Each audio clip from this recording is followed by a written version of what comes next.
The 11 items that almost never sell at a tag sale. This is the focus group.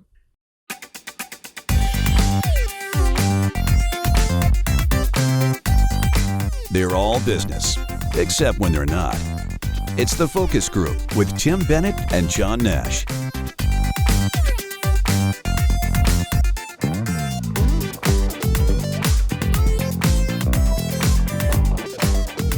Welcome to the focus group. John Nash here with my good friend and co-host Tim Bennett, who is smiling. What are you smiling about, sir? Because your Connecticut roots are coming out of you, John.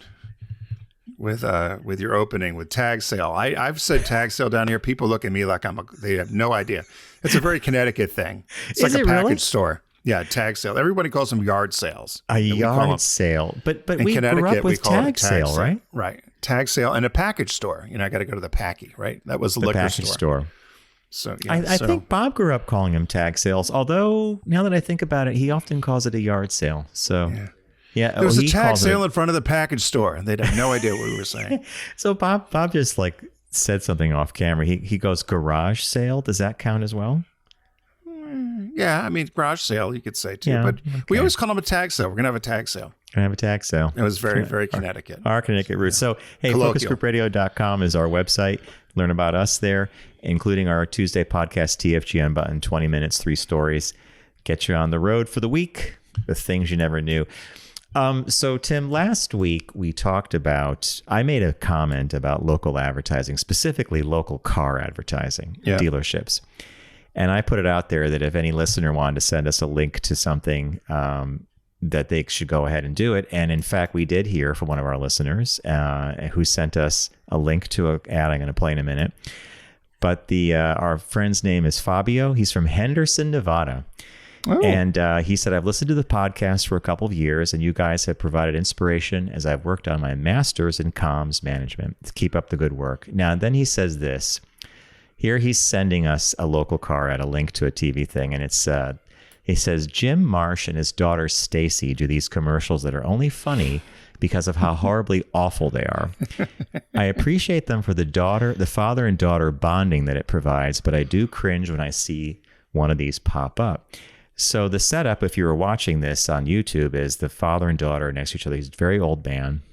Must be the scion of the family who owned the dealership, and he's passing it off to the daughter. But here is the ad for you.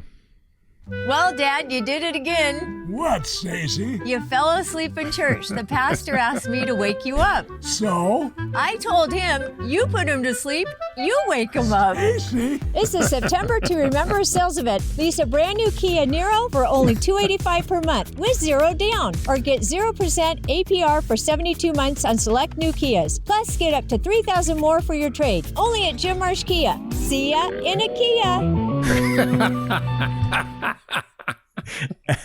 So he's going to be getting a pair of socks, Fabio. See you in a Kia. See you in a Kia. So to complement this, I went and looked online for our local guy who sadly passed away, Billy Fusillo Ford, and I found this on YouTube. Hey, Capital District, it is tournament time, and I'm with head coach Billy Fusillo here at Fusillo Ford in East Greenbush. I want to talk about pre-owned trucks, Billy. We've got them, Tom. Whatever you're looking for, Ford trucks, Chevy trucks, Dodge trucks. Great selection of pre-owned automobiles, especially in the truck lineup, Tom. All you truckers out there, now's the time to buy right here at Fusillo Ford in East Greenbush, Tom. That's right, and you'll get the right price and the right finance options as well. Visit us online and then come see us anytime, and this man will make huge Capital District, huge. He's the one that would go a huge. I love the old car dealer ads. I called on car dealers in most of the Midwest, and there was one, a favorite one. I won't mention his name, but he was in Wisconsin and right outside of Milwaukee, and he had this brilliant idea he wanted us to do nationally. He thought it was really going to move cars, and it was his father, who looked like a living corpse, was sitting on a stool. And the son is convincing somebody to buy the car, and he says, "Here's the key. This is really going to blow you away." He tells me, and he's showing me on. He's going to put the video in, and he goes, he hands the key to you like it's coming through the TV set.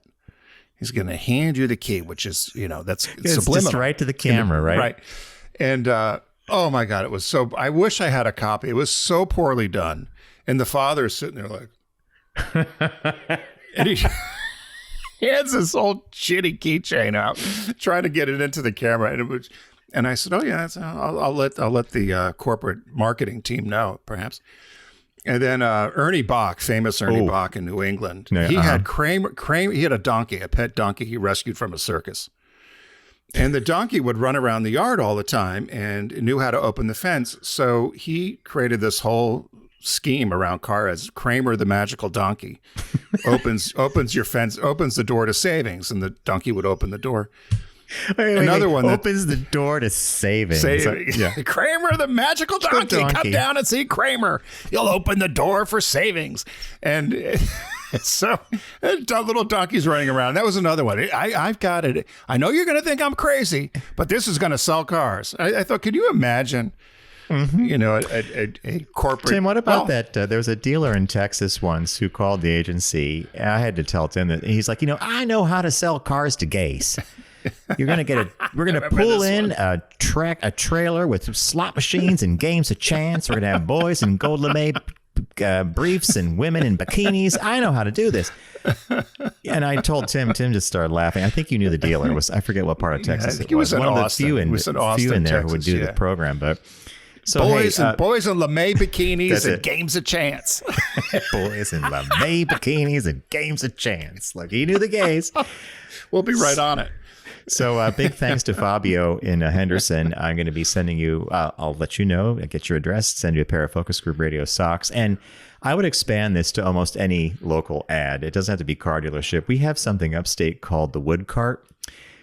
And it's like this wood furniture, whatever. And the guy that does the ads, I guess, is a ventriloquist, and he has a dummy. Is it the woodpile talk? Yes, and the dummy talks, and you see his lips barely moving. Come on down to the wood cart. This is a missed opportunity. We probably could have done local advertising for a lot of these places, and just because you have low expectations, and they always surpass them. So you couldn't do anything wrong, right? We wouldn't hurt anything other than we would, make them funny. So I'm still laughing about your story from last week. The guys, Bob is like, wait a minute, the company does drywall and they dress up as drag queens? Drag queens, yeah. Really bad too, in like these horrible house dresses and Moo-moos. But one didn't shave, bad wigs. I'll have to find that one to you. I'll find the link and you can. It drives Richard crazy every time it comes on. But I said, no, you're talking about it.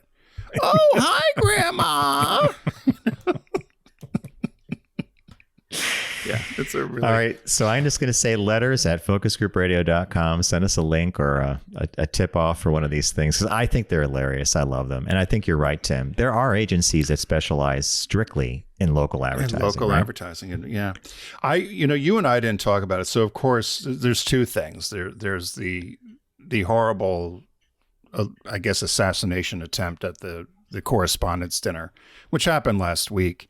And we've all said this a million times, whether you like the president or not, political violence on both sides is wrong. No, not cool.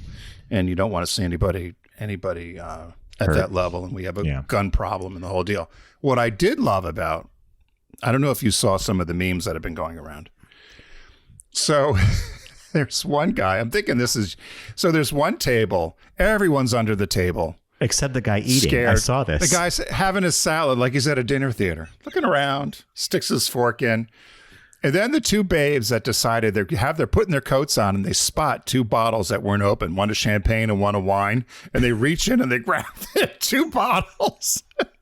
And I thought, these are our friends. It's let me finish my salad. And then why waste the alcohol? Yeah. So she grabs the champagne. She hands it to her friend and grabs another bottle. She looks at the label. Off they go. Yeah. So I did love the humor in that. What do we say, Tim? Necessity is the mother of invention, right? Yeah. Hey, it's someone's disaster, someone else's chance for Veuve Clicquot, right? Yeah, so I thought, well, I don't think that was on the table. But. No, I doubt that. It could have been Frisianet, really low in champagne. All right, folks, the way the show works is Tim and I catch up, as we've just done. We have a segment called Caught Our Eye. We each bring stories to the table. We usually I think we only cross stories once. We have our famous business birthday quick break, and then later we're going to do a shop talk on yard sales. Or, as Tim and I like to say, tag sales. Tag sale. But without further ado, Mr. Bennett, what caught your eye? What caught your eye? Here's what Tim and John found. So, John, apparently there's money in rubbers. Galoshes or... Yeah, I'll read you the headline. Condom maker may raise prices because of the Iran war.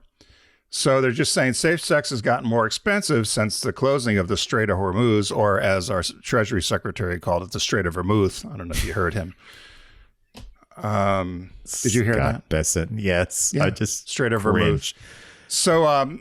So Carex, K-A-R-E-X, which is out of Malaysia, but they have offices and satellites all over the world. They have said that they told Reuters last week that they're going to be forced to raise prices of condoms anywhere from 20 to 30%, depending upon how long this disruption lasts because of the global supply chain, which has been affected by the Strait of Hormuz closure with Iran and the war that we started. They said the situation is very fragile and they have no choice but to transfer the cost to the customers. And they've already had to do that, or they tried to avoid that with the tariffs. Of course, we had heard all along that customer was never paying. No, the country pays the tariff, never the customer. Yeah. Even though we all took Econ 101, but anyway. Yeah. So Carex produces condoms, personal lubricants, gloves, medical catheters, and other probe covers.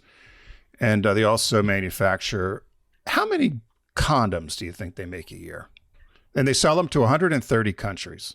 130 countries. 130 countries. They're one of the largest, if not the largest condom maker. I'm going to go with 3 billion. You're close. 5 billion. It's a lot of condoms. Yeah.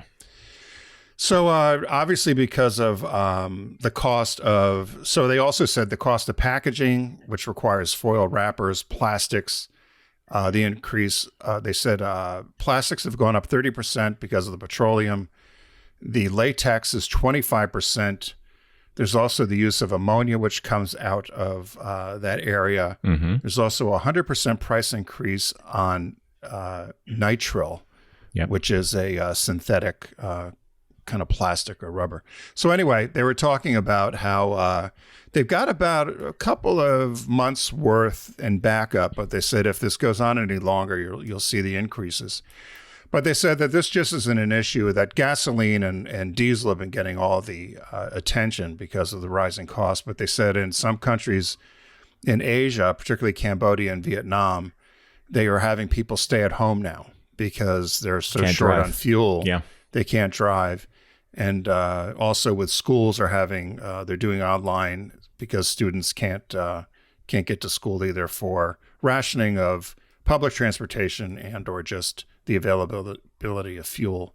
It's also affecting factory workers because a lot of goods that we use and the West uses come from factories in Vietnam or Cambodia or China. And the manufacturing facilities are slowing down production again because of lack of resources and products like petroleum products. So anyway, that's I guess you don't think about everything, but essentially everything is affected by and Tim, global commerce. Don't you think someone in the Oval Office or the Situation Room said, "Here's the knock-on effects"? And we know that Hillary Clinton said this a week or two ago, that the first thing they ever discussed when she was in state, when she was Secretary of State, was the Strait of Hormuz. It was like, but fertilizer products. You listed a whole bunch of things. Wouldn't somebody have raised their hand and said, okay, the knock-on effects are going to be this.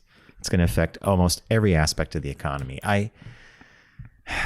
Well, you're right. Hillary Clinton had mentioned that. John Kerry had mentioned that all the way back to the first George Bush administration. The Israelis have wanted the U.S. to bomb Iran. And every single one of them said when they talked to people that were experts in the area, and the military all brought the same issue. They said the first thing they talk about is the Strait of Hormuz. The Strait of Vermouth. Vermouth. And they said what happened here, they think, is Netanyahu came in. He had a good friend in Trump. And he convinced Trump that if they went after Iran because they were vulnerable and their economy was bad and the people were not happy, that they'd have regime change. Yep. And I suppose if there was regime change, it may have had done what we had hoped for in terms of freeing up the Iranian population from kind of the religious order. Yeah. But I don't know they're saying it could be worse, or the Iranians may have more power from when we actually started, because the regime is held steady. Mm-hmm. And a deal he gets for the nuclear program won't be any better. Might even be worse than what we had with Obama. Yeah. So, yeah. I don't know. He's desperate, don't you think? Oh, yeah. But Tim, you nailed it right there. The deal was Obama's deal, so therefore it must be horrible and bad. Yeah, it's bad. Sleepy Joe didn't do any better, even though during his presidency we had a very steady economy, a big growth in jobs. We didn't bomb Iran. Anyway, it's just, I don't know. Tim and I have been trained, because we work with corporations. They actually do game out things like, what happens if we do this thing, if we change this part, and they think about the entire process. You'd think government would do the same, but this administration, I mean, Tim, you're right. Netanyahu found a very willing person who's willing to ignore all facts, but buy the hype. Yeah. Well, I have to say this. What caught my eye this week could not be any different, and it involves one of my favorite things in the world, Lego. Or I should put it this way. Bob and I have decided that Lego today is not Lego what we had when we were kids. Those complex kits. But therein lies the issue. So this popped up in a lot of news feeds, and the headline is this. This is from the New York Times, but everybody reported on this. Man charged in Lego theft scheme of replacing pieces with pasta, police say. So a California man was charged with grand theft after the police said he reaped about $34,000 in what an official called an off-the-charts pasta and switch scheme involving Lego kits. So this guy, Gerald Augustine, 28, Paramount, California, he would go and he'd buy a kit. Let's say it's a Star Wars Venator class attack cruiser, retail $80, $79.99. He would then take all the kits now come with this, pieces are in plastic bags. He would take the plastic bags, dump the pieces out, and put pasta back in, I think approximating the weight of the pieces, put them all back in the box, take them back and return the kit. And then someone would unwittingly buy a Lego set and come home and there's no Lego. It's like pasta. Now, keep in mind that some of these kits, so they said here, another photo shows the box to a Marvel Avengers tower building set, a 5,201 piece kit that retails for $500. And in the photo they showed, if you happen to be watching on YouTube, I have pictures of the Lego pieces and the pasta they used. Then he, in the photo, several bags of Goya brand elbow-shaped pasta, which sold for less than $2 a bag, are in front of the box. So he would put those into the kit. Here's another one: Star Wars Lego Death Star, retails for $1,000. Boom, swap it out for pasta, return it, someone else buys it. So I think so he's been charged with grand theft. I think he has to do some time, or he has to pay something like this. But the police basically said Lego is one of those things that a lot of people steal and a lot of people sell third party or black market online. My favorite part of all this was the comment section in the New York Times. I would say half of them, 5 out of 10 comments, were things like, well, what do you expect? These kits are so expensive. Like they literally were sort of rooting for him at the same time saying how horrible it is. And then one person's like, he should have been able to keep all the Lego because it was so clever the way he got it, right? I just don't. I would think that particularly in a specialty store like Lego, because there are Lego stores, right? Yes. Yeah. Well, don't you think they would open up the box? Because the box would have had to have been opened. Tim. And so if you return something, you would just say, let me make sure. Now, you're not going to count every piece, but you would look to see, okay, it looks like it's here. It's not been gone through like a raccoon at the can, right? It's very neat and orderly, and you would spot the pasta. It's a funny thing you bring that up, because the article did not talk about any store or chain that he would bring these back to. Yeah. They talked about places that do third-party sales and stuff like that, how valuable Lego is. But you're right. I mean, I would assume if you went back and let's say you bought a kit at a Target and I don't know what, or a Costco, let's say Costco has a very lenient return policy, right? I remember after Christmas one year, we were checking out and we saw people dragging in trees. Dead trees. Dead trees. Unbelievable. I'd be embarrassed. You use the tree, and don't try to tell me there's something wrong with the tree on January 1st or whatever it is. So maybe that was part of it. And then I was telling Bob and I were laughing about something. Tim, you might remember when I used to work at Marshall's. I was terrible. I was at the customer service desk for maybe 2 days before I was relieved of my duties. A woman comes in, she slaps a pair of shoes down on the counter, and they look like they had been through hell and back, right? And she's like, I bought these last week. And my manager is standing right next to me, Ellie Barabas, and I said, ma'am, these shoes they look like they've been around the world in 80 days and then some. And Miss Barabas just kind of pushes me gently aside and says, I'll handle this. And she let the lady return the shoes. I was called in the office later. I'm like, clearly, the customer's always right. And you've had experiences like this at Walden's. Well, Walden Books, our manager, Linda, was the customer's always wrong. And that was her philosophy. The customer's always wrong, yeah. Well, people would come in and ask for things. We were a bookstore. It was Walden Books. So we sell books. Then they started magazines or whatever. But people would come in. Do you have greeting cards? She says, all the way in the back on the left. Be like, oh, we have cards? And she goes, no. But if you're stupid enough to come in and ask for them, you're going to go look for them. Didn't someone do luggage tags as well? Luggage tag. You have luggage tags? Yeah, all the way in the back. On the right. Or you'd play music and they'd be like, this music's so loud. I know. Oh, my God. She would have Led Zeppelin going or something. The music would be pounding in there. Well, that music is horrible. Isn't it bad? Isn't it horrible? It's pumped in from corporate. We can't control the volume. Tim was so funny at the Walden Books. I would go in now and then, maybe about 10 or 15 minutes before closing, because we might meet up and go to Dairy Queen or something like McDonald's or something. And I would be in the sci-fi book section and I'd bring a book up and I'd be like getting ready to buy it. And Tim goes, you don't have to buy this. And he'd rip the cover off. And he'd say, I could return cover. Books. Yeah. But you would have this devilish look on your face when you did this because you knew I was a book person. And the minute that cover came off, I'm like, oh, the book's better. Well, you wanted the cover. You wanted to look at the cover. You couldn't do that. That'd be stealing. So you take the cover off. And Tim had such delight to push the book over the counter. It's yours. Yeah. I'm like, but it doesn't have a cover. Well, you can still. The amount of books that would get thrown away in the back dumpster. I mean, really? You can't imagine. Oh my gosh. Anybody would dumpster dive. And they finally stopped throwing them away like that because people would then catch on. They knew if there was a bookstore, because that's how you would never pack up books and so if a book wasn't selling or you were replacing paperback with hard copy or whatever, or hardback with a paperback, they just get thrown away. Yeah. And then they would end up at tag sales or yard sales. See, full circle, the whole show.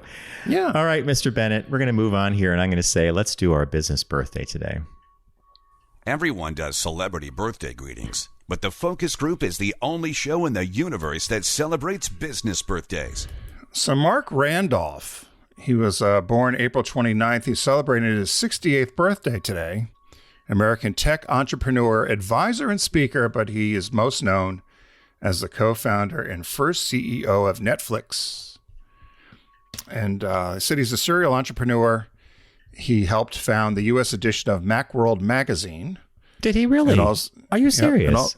And also the computer mail order businesses Mac Warehouse and Micro Warehouse. I'm a customer for all those things back in the day. It's interesting. And he also serves currently on a number of boards and is involved in a number of different organizations. Also lots of environmental outdoor groups as well. He's a board of trustee of the National Outdoor Leadership School in Wyoming. Also a member of 1% for the Planet.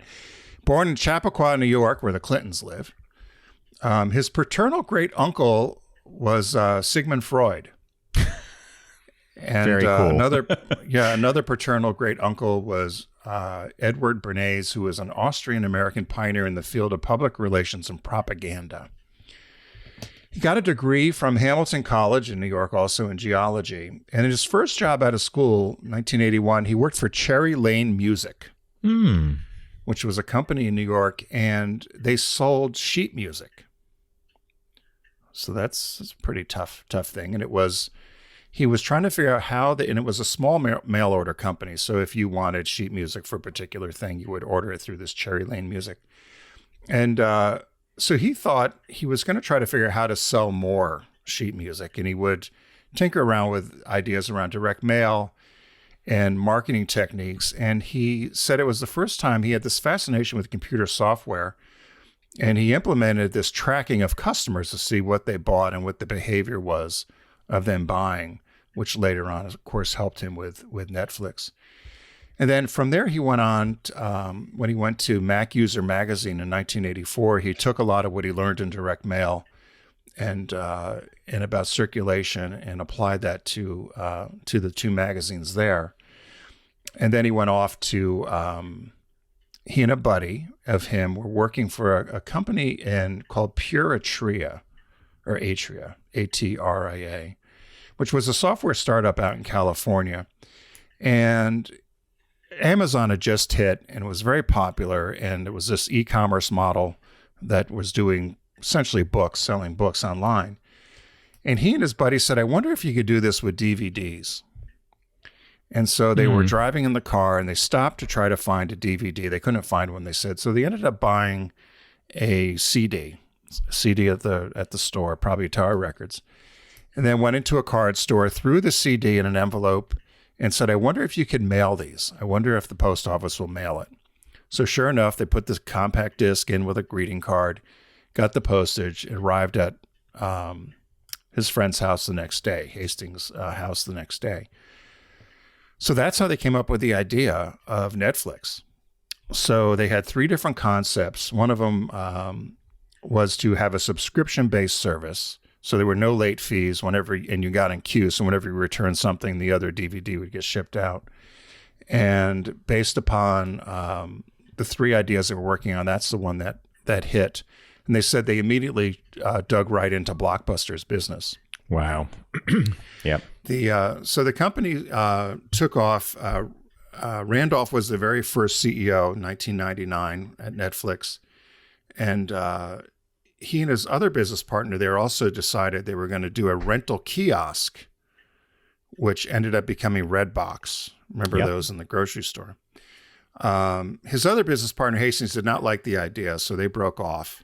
And Randolph left Netflix and went to, right after he guided them through a public offering. And so, of course, we all know what's happened to Netflix. He's married a wife that he's had for a number of years, since 1987, and 3 children. The one thing, and I'm going to read this, it's just a quick passage, but somebody asked him about his success and what he thought about success. And he said, I've worked very hard my entire career, and I worked hard to keep my life balanced with my job. He said, I wrote about this in my book. Ever since I started working, Tuesday nights were for me and my best friend, my wife. For over 30 years, I had a stern cutoff on Tuesdays, rain or shine. Every day, every Tuesday, I left exactly at 5 p.m. and I'd spend the evening with my best friend. We went to the movies, we'd go to dinner, we'd just go window shopping downtown. Nothing ever got in the way, no meeting, no conference call, no last minute question, no request. If you had something to say to me Tuesday afternoon at 4:55, it had better been quick, because I was in the parking lot by 5 o'clock.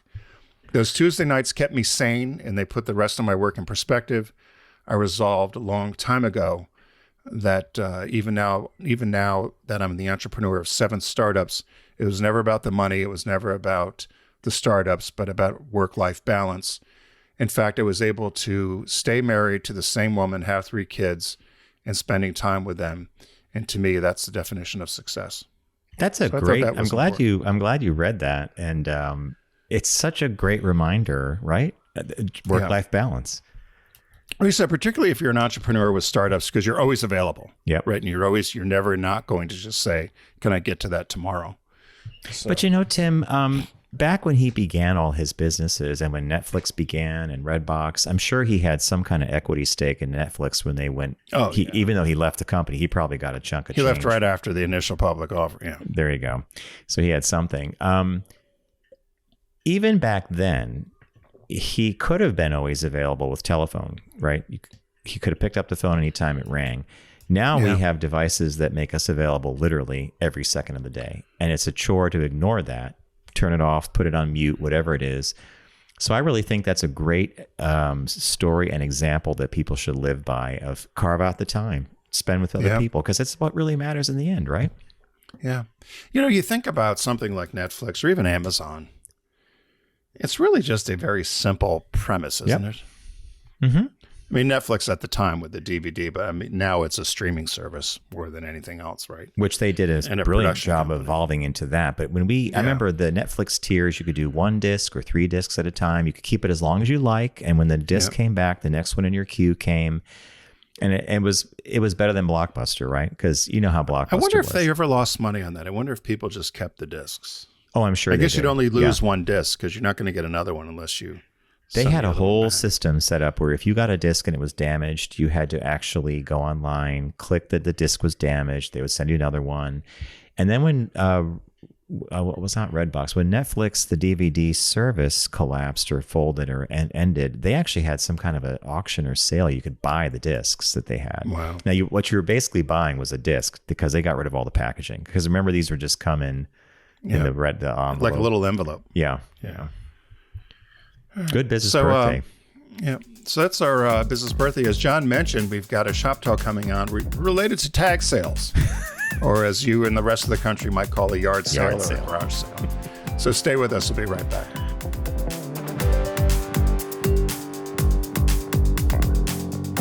You're listening to The Focus Group with Tim and John. Learn more at focusgroupradio.com.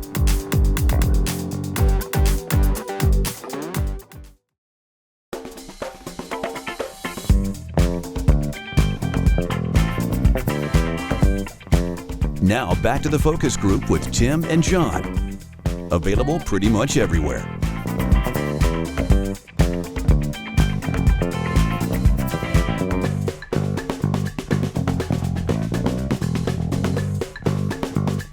Welcome back to The Focus Group. John Nash with Tim Bennett. Focusgroupradio.com is our website. And when you're there, you can check out TFG Unbuttoned, our Tuesday podcast, 3 stories, 20 minutes. It arms you for the week with... I don't want to call it arcane or unusual knowledge, but we're usually a little off the news feeds, meaning we're not telling you everything that's happening that you already know. All right, so as Tim mentioned, I found an article online. I'm calling it a tag sale, but even the article says here, like the 11 things that almost never sell at yard sales. Tag sale. No matter a tag sale, thank you. No matter the price. Tim and I grew up in 2 towns next to each. They were so small. We've said this a million times. So small they had to regionalize at the high school level because we were mashed together. And we met sophomore year frog dissection. He was a jock. I was a nerd. He won the dissection. There still weren't 200 kids. And there's with the 2 towns between us. Yeah.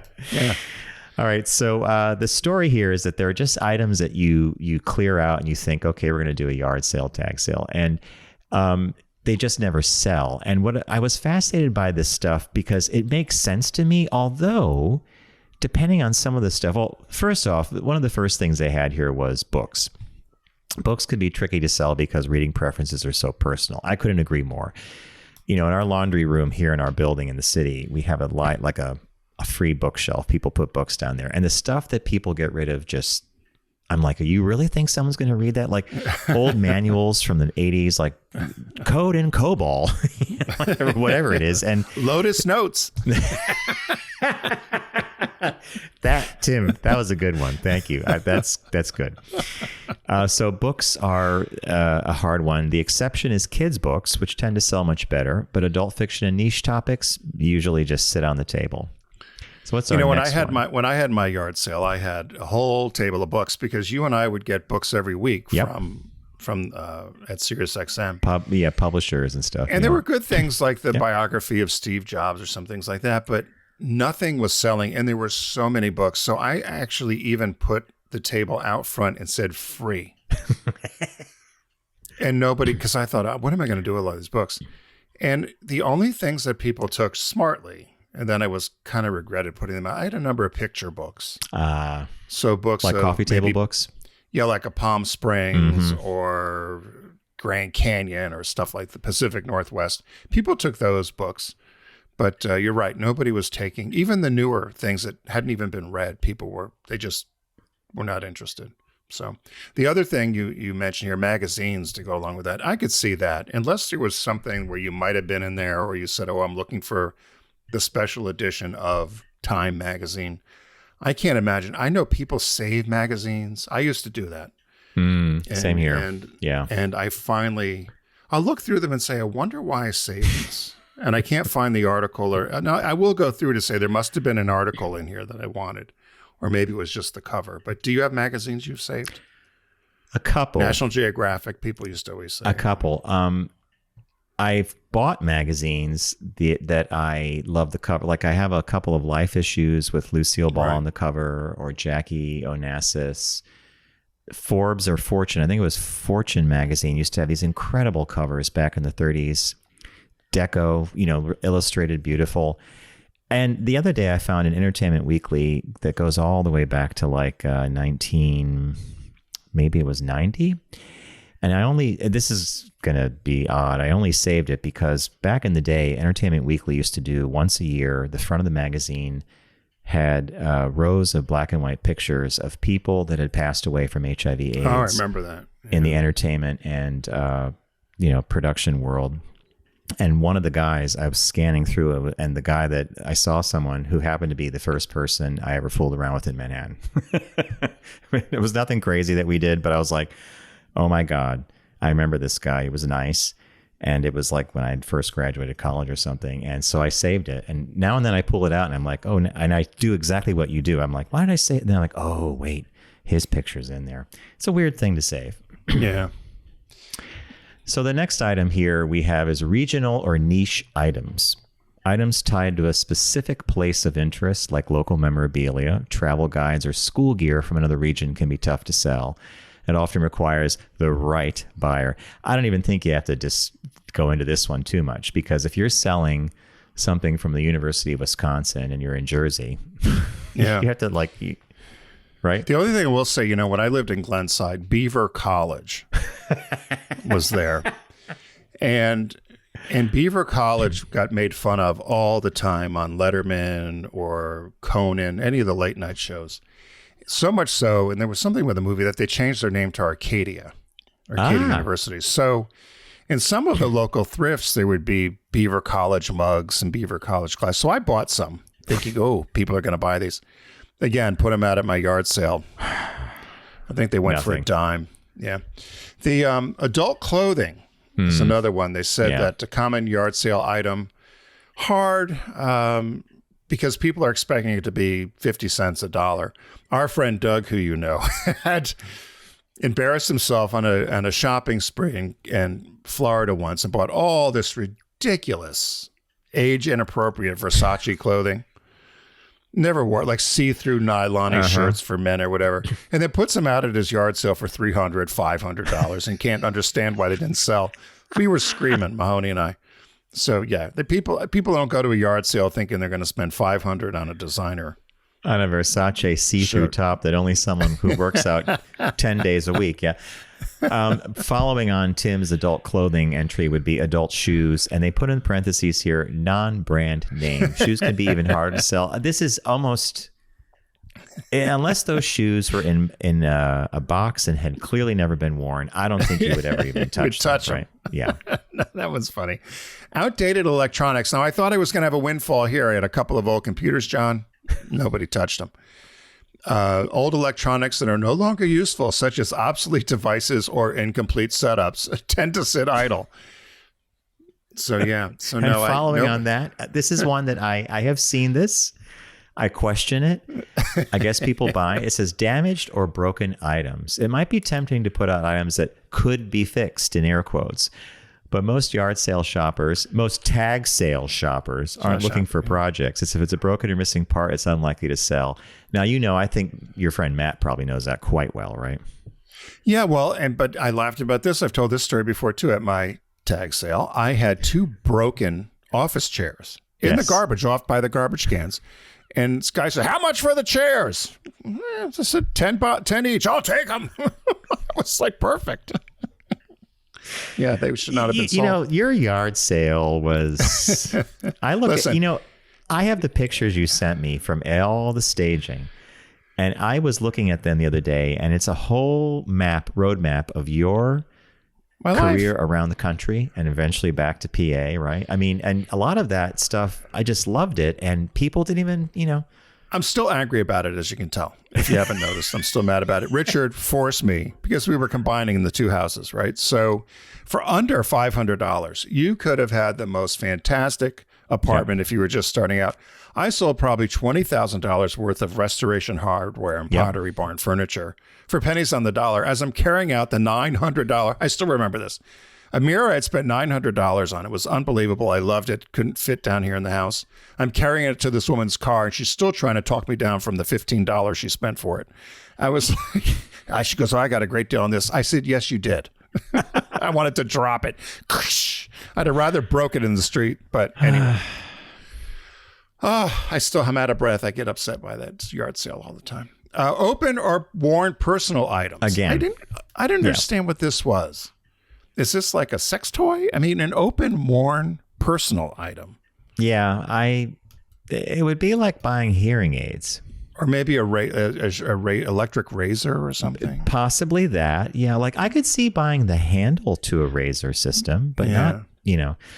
Yeah. The next one down is, in fact, these next three are sort of funny. One of them is cheap dollar store items. Low quality items that were inexpensive to begin with don't hold much resale value. No kidding. If you bought it for $1, you're not going to get more than a dime for it. But there you go. I like that one. And then heavily personalized items. It said items with names and initials or a specific design or monogrammed good. Sometimes, though, people don't care, right? If there's a robe, maybe, I don't know. Or if there's something that might have a monogram on it or a plate, you might say, yeah. You know, Tim, wasn't there some guy you knew that would do these dealer meetings and they would bring out their old towels in a suitcase, swap them for the new towels, and I guess they were monogrammed. The towels came from a hotel, right? No, Ritz-Carlton. I always had to have, every year we had to make sure we had one trip to the Ritz-Carlton. He and his wife would come with 2 suitcases. So they're regular suitcases plus 2 suitcases. They've been doing this for years. Started at Ford Motor Company when he worked there and moved on to Subaru. But they would come with bath towels, the robes, everything from Ritz-Carlton with the blue the blue logo on it. And every year they'd swap out their towels and washcloths and hand towels and robes for the new set. Now imagine if they had to sell that at a tag sale, right? It would have the monograms on it. It would have the Ritz-Carlton stuff. I guess that might have some value. Yeah. So that's the story. It's not a very long one, but it just kind of amuses me that many of these things, I think we all kind of know, right? Yeah. Or we should know. But yeah. And I'm sorry, Tim, that we had to scratch that, had to rip the Band-Aid off that wound. I still go crazy over it. The other odd thing about it for me is my nieces could have had, and they were both just starting out. They both had graduated college. And they were very shy. They did come down with a U-Haul, but they were very shy about what they wanted or what they would take. Now, you've said this before. Some of the stuff I had was dark wood, older. People don't want that stuff now, heavy. I had an armoire. Thank God the people who bought the house said I could leave it because I couldn't give it away, which I was just shocked about. Tim, you remember one of the items you sold was that Art Deco bar thing? Yeah, I was upset by that. I love that piece. I did too. Curved wood, like it was literally from the doors, 30s. From the 30s, and the scale of that piece, like so your house in Glenside was probably built in the 20s or 30s. 30s, yeah. Okay, so you know, I if you're listening and you have a house that was built in the 30s, you know we're going to say like the scale of furniture was different back then. Yeah, it wasn't 3-seat couches; it was 2. This little bar thing that Tim had was beautiful, a combination of different woods, had curved doors, but it was a little thing. It fit perfectly in your house, frankly. So, chrome, and you opened it up, and the glasses. And some woman again came back 3 times. In the morning, in the afternoon, in the evening to talk me down from the. I stayed firm on that at 150. Did she pay it? I think she ended up paying 100. And then she goes, "I don't want the glasses." I was like, "Well, the glasses were made for you, idiot." But anyway, the glasses that slide into I want the glasses. It had little holders for those glasses. Right. Idiot. Anyway, that's what, people, who knows? Strait of Vermouth. I'm out of breath. The Strait of Vermouth. I know. So, hey, thanks for joining us here today on the Focus Group. We appreciate the time you spend with us. Thanks again to Fabio for sending us the commercial. If you have any local commercials, car dealer or otherwise, please send them to letters@focusgroupradio.com. We hope everyone has a great week. Remember, as we start to travel and people are headed to graduations and Mother's Day and all those sort of things, don't text and drive, arrive alive, and we'll see you next time here on the Focus Group. Take care.